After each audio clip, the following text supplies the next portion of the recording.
அனாமேதைய டெவலப்பர்கள் குழு வந்து தொடர்ந்து ஒரு 14 வருஷம் செலவழிச்சு ஒரு மாபெரும் நிதி சாம்ராஜ்யத்தை உருவாக்குறாங்கன்னு கற்பனை செஞ்சு பாருங்களேன். கேட்கவே கொஞ்சம் பிரம்மாண்டமா இருக்கு. ஆமா.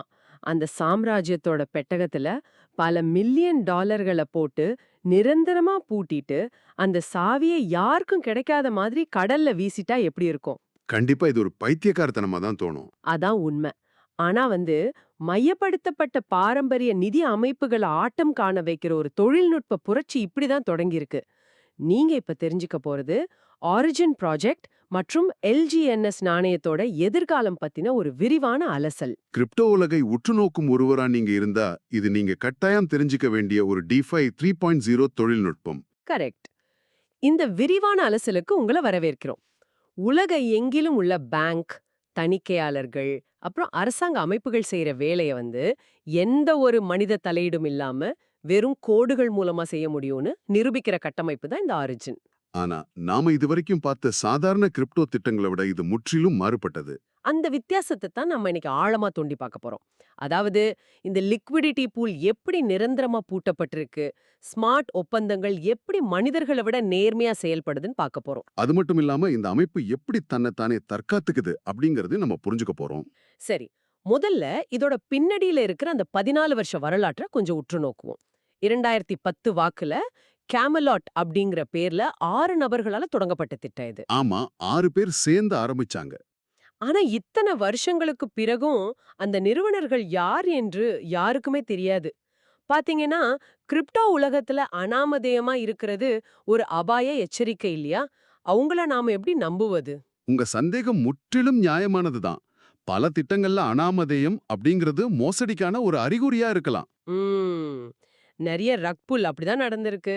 எக்ஸாக்ட்லி. ஆனா ஆரிஜின் ப்ராஜெக்டோட தத்துவமே அதுதான். மனிதர்களை நம்ப வேண்டிய அவசியத்தை நீக்கிறது தான் உங்க நோக்கம். ஓ! அப்போ இது சட்டோஷி நக்கமோட்டோ மாதிரி ஒரு விஷயமா? அதேதான். பிட்காயினை உருவாக்குன சட்டோஷி எப்படி தன்னை வெளிப்படுத்திக்கலையோ, அதே தந்திரத்தை தான் இவங்களும் கையாண்டிருக்கிறாங்க. ஒரு தனி நபரோட பேரோ புகழோ இந்த அமைப்பை சிதிச்சிடக்கூடாது. ஒருவேளை நிறுவனர்கள்ல ஒருத்தருக்கு பேராசை வந்தா என்ன செய்யறது? இல்ல அரசாங்கம் மிரட்டுனா என்ன செய்யறதுன்னு யோசிச்சிருப்பாங்களோ? கரெக்ட். இந்த மனித பலவீனங்களை நீக்குவதற்காகவே அவங்க தங்களை அடையாளப்படுத்திக்கல. வந்து மனிதர்களுக்கு பதிலா நாம குறியீடுகள நம்பணும்னு சொல்றீங்க. ஒரு பொது கோவில கட்டி முடிச்ச பிறகு, இது நான் கட்டினதுன்னு சொந்தம் கொண்டாடாம விலகி போற மாதிரி. ஆமா, அந்த அமைப்ப மக்கள் கிட்டயே முழுமையா ஒப்படைச்சிட்டு விலகுற ஒரு சிற்பிய போல அவங்க விலகிட்டாங்க. நீங்க சரியா புரிஞ்சுக்கிட்டீங்க. இது ரொம்ப பெரிய விஷயம். அது மட்டும் இல்லாம, இந்த கோடுகள் ஏதோ ஒரே ராத்திரியில அவசர அவசரமா எழுதப்பட்டது கிடையாது.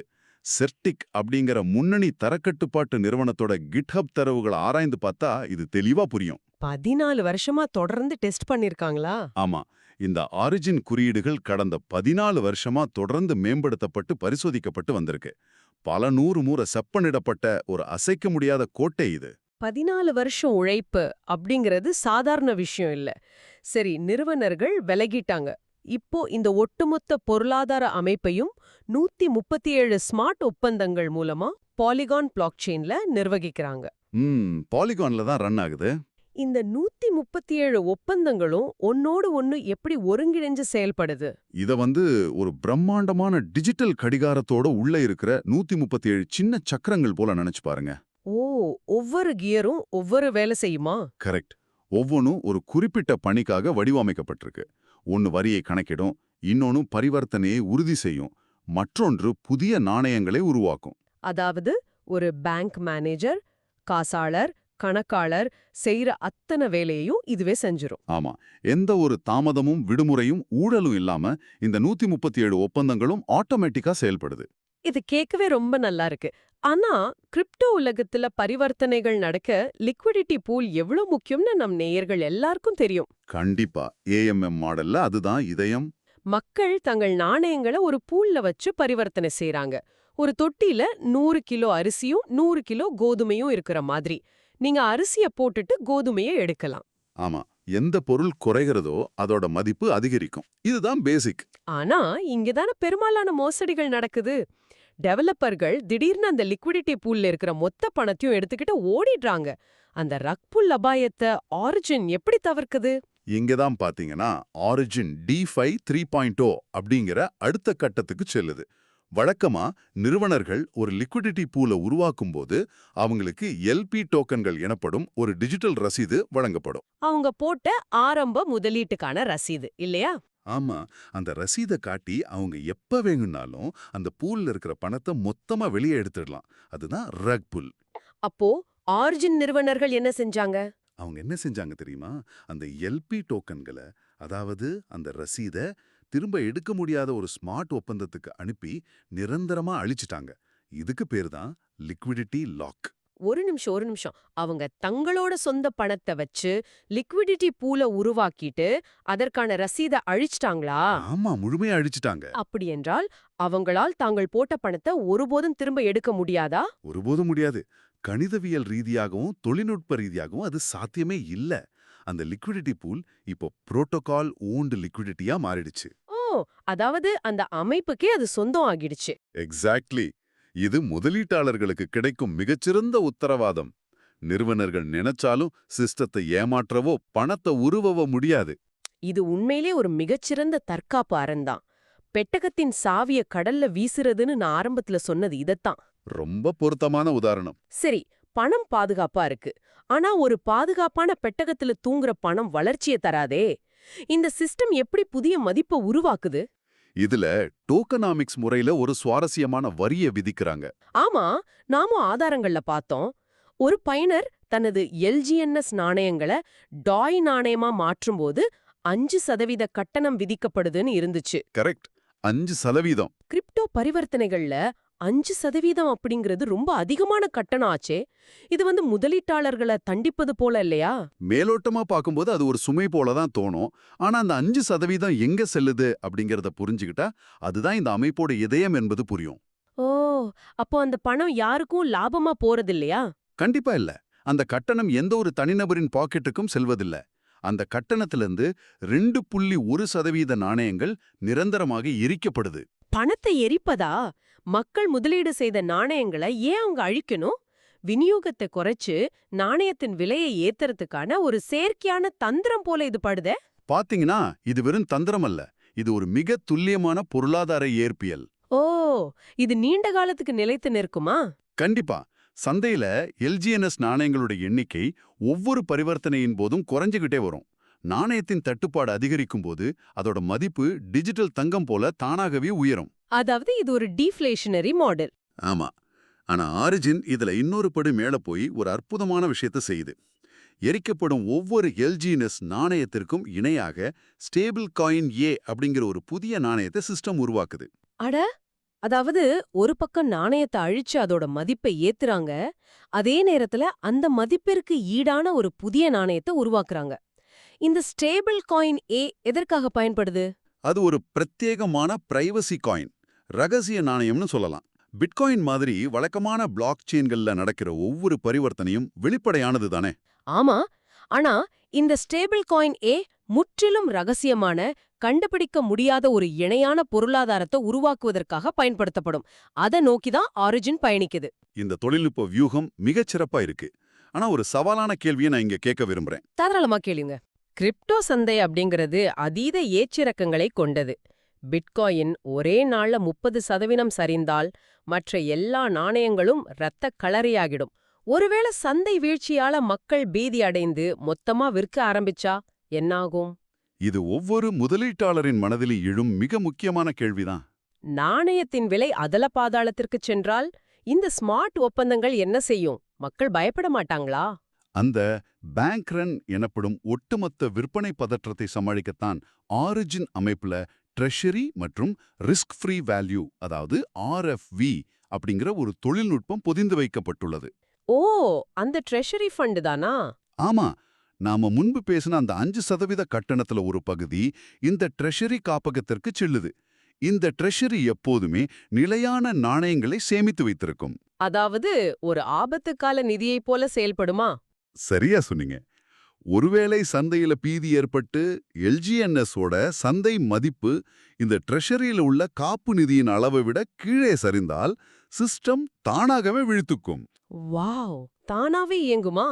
ஆமாம், எந்த மனிதர்களின் அனுமதியும் இல்லாமல் ட்ரெஷரியில் உள்ள நிதியை கொண்டு சந்தையில் உள்ள எல்ஜிஎன்எஸ் நாணயங்களை ஸ்மார்ட் ஒப்பந்தங்கள் தாமாகவே வாங்கத் தொடங்கும். வியப்பா இருக்க. விலை அதலபாதாளத்திற்கு செல்லும்போது அமைப்பே உள்ளே புகுந்து நாணயங்களை வாங்கி விலையை நிலைநிறுத்துதா? ஆமா, விலையை ஸ்டெபிலைஸ் செய்திடும். இது ஒரு அல்காரிதமிக் தரையை உருவாக்குவது போல இருக்கு. அதேதான். இது வெறும் உணர்ச்சிகளை நம்பி இயங்கும் சந்தை அல்ல, கணிதத்தை நம்பி இயங்கும் சந்தை. இதனால ஒரு குறிப்பிட்ட புள்ளிக்கு கீழே நாணயத்தின் விலை சரிவது என்பது கணிதவியல் ரீதியாகவே சாத்தியமற்றதாகி விடுகிறது. இதுதான் இந்த டெஃபி 3.0 அமைப்போட ஆகப்பெரிய பலம்னு சொல்லலாம். இதுவரையிலான தொழில்நுட்பங்களே மூளைய சுழல வைக்குது. இது ஆரம்பம்தான்.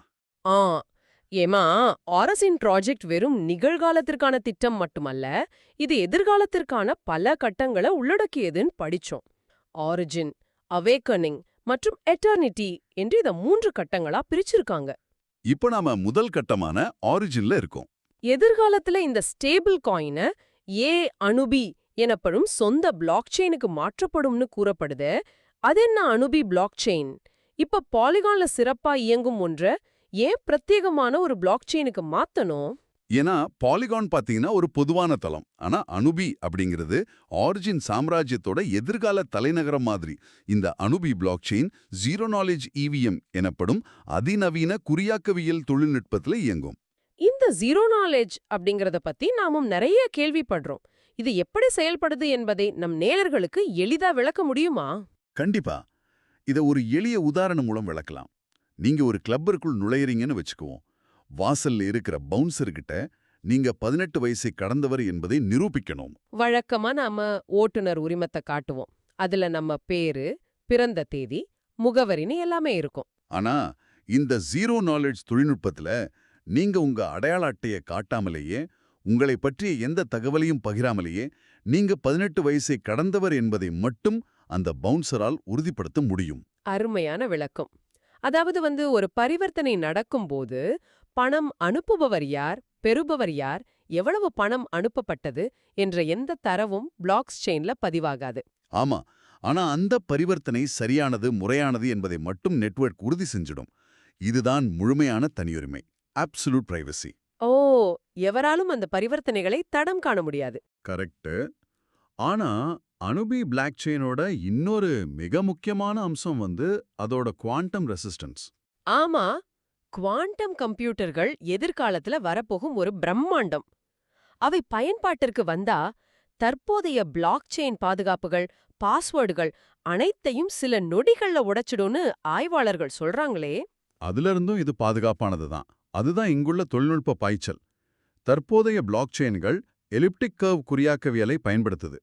குவாண்டம் கம்ப்யூட்டர்கள் இதை எளிதில் உடைச்சிடும். அப்போ அணுபி பிளாக் செயின் இதை எப்படி தடுக்குது? அணுபி பிளாக் செயின் எதிர்கால குவாண்டம் கம்ப்யூட்டர்களின் தாக்குதல்களையும் தாங்கி நிற்கும் வகையிலான போஸ்ட் குவாண்டம் சிக்னேச்சர்களை பயன்படுத்தி உருவாக்கப்பட்டு வருது. வாவ்! அவங்க 10 அல்லது 20 வருஷங்களுக்கு பிறகான தொழில்நுட்ப அச்சுறுத்தல்களை இப்போதே கணிச்சு அதற்கான வேலையை செஞ்சு வர்றாங்க. ஆமா, இது ஒரு அபாரமான சிந்தனை தான். ஓகே, இதுவரை நாம அலசியதை சற்று சுருத்தமா பார்ப்போம். ஆரிஜின் ப்ராஜெக்ட் என்பது வெறும் பணத்தை இரட்டிப்பாக்கும் ஒரு சாதாரண கிரிப்டோ திட்டம் அல்ல. இது 14 ஆண்டுகால உழைப்புல உருவான ஒரு தன்னாட்சி பொருளாதாரம். கரெக்ட். முற்றிலும் 137 ஸ்மார்ட் ஒப்பந்தங்களால் ஆளப்படும் சிஸ்டம் இது. இதுல லிக்விடிட்டி பூல் நிரந்தரமா பூட்டப்பட்டிருப்பதால ரக் புல் அபாயம் இல்லை. 5% பரிவர்த்தனை வரியின் மூலம் நாணயங்கள் எரிக்கப்படுவதால மதிப்பு அதிகரிக்குது. சந்தை சரிந்தாலும் ட்ரெஷரியோட அல்காரிதம் நாணயங்களை வாங்கி விலைய நிலைநிறுத்துது. எல்லாவற்றுக்கும் மேலாக எதிர்காலத்துல ஜீரோ நாலேஜ் மற்றும் குவாண்டம் பாதுகாப்பு கொண்ட அணுபி பிளாக் செயினுக்கு இது நகரப் போகுது. இதத்தான் நம்ம டெஃபி 3.0 உச்சகட்டான்னு சொல்றோம். நீங்க கிரிப்டோ உலகத்துல முதலீடு செய்யறீங்களோ இல்லையோ, இது போன்ற தொழில்நுட்பங்கள் எவ்வாறு வேலை செய்யுதுங்கிற புரிதல் இருப்பது மிக அவசியம். ஆமா, இல்லையென்றால் சாதாரண மீம் காயின்களுக்கும் இதுபோன்ற ஆழமான தொழில்நுட்ப அடித்தளம் கொண்ட திட்டங்களுக்கும் உள்ள வித்தியாசம் தெரியாமலேயே போயிடும். மோசடிகள்ல இருந்தும் தப்பிக்க முடியாது.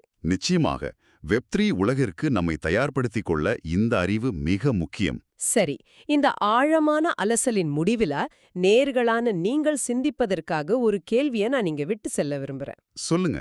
நமது தற்போதைய உலகத்துல நாம செய்யும் ஒவ்வொரு பரிவர்த்தனையும் வங்கிகளாலும் அரசாங்கங்களாலும் கண்காணிக்கப்படுது. ஆனா எதிர்காலத்துல ஆரிஜின் மற்றும் அனுபி போன்ற எந்த ஒரு மைய அமைப்பும் இல்லாம இயங்கும் முற்றிலும் கண்ணுக்கு தெரியாத ஜீரோ நாலேஜ் தொழில்நுட்பத்திற்கு உலகின் அன்றாட பொருளாதார பரிவர்த்தனைகள் முழுமையாக மாறிவிட்டால் என்ன நடக்கும்? யோசிக்க வேண்டிய விஷயம்தான். இந்த புதிய இருண்ட அதே சமயம் சுதந்திரமான பொருளாதார உலகத்தை எப்படி எதிர்கொள்ளும்? அதிகாரம் முற்றிலும் மக்களிடம் வரும்போது இந்த சமூகம் என்னவாகும்? இது நீங்க தனியாக சிந்தித்து பார்க்க வேண்டிய ஒரு சுவாரஸ்யமான கேள்வி. மீண்டும் மற்றொரு ஆழமான அலசலில் சந்திப்போம்.